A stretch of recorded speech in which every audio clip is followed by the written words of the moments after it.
My name is Stephen Walmore. Let's spend some time to think about communication and communications in the context of evolution. Initially, as a species, we had a very basic form of communication. Communication was limited in terms of effectiveness and expressiveness. It was very basic in terms of gestures, grunts, snarls, expressions of likes and dislikes in each other's behaviors. Although not recognized as such, this was the very first form of language.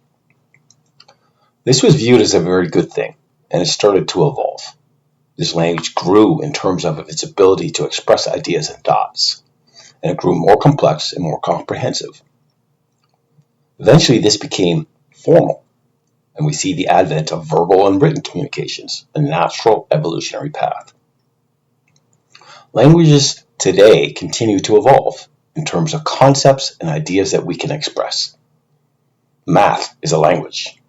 Even science is a language with various subdomains. We need to express an idea or thought, and it continues to grow. Now let's examine that concept in terms of other forms of communication.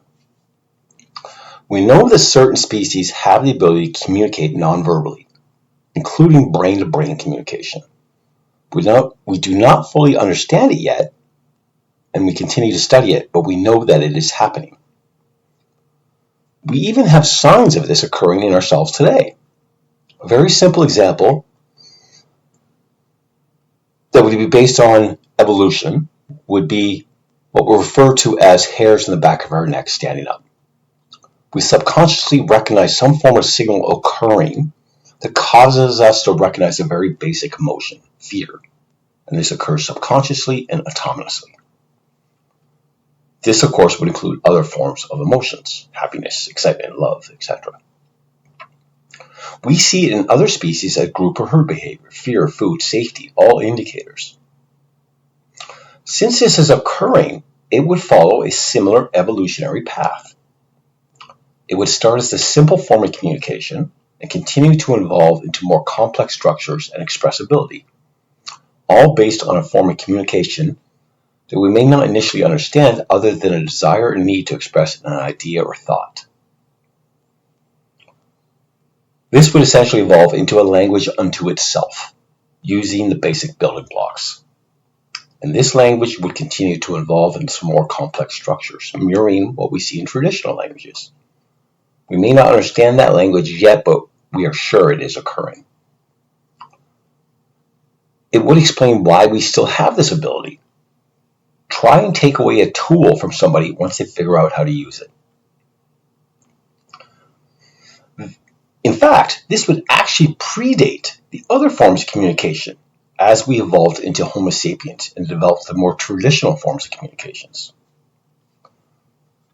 Now, we have discovered that the mechanism that which this communication would be occurring based on the signals or electromagnetic waves or bioelectric fields that our brain produces does in fact include a pattern that contains voice.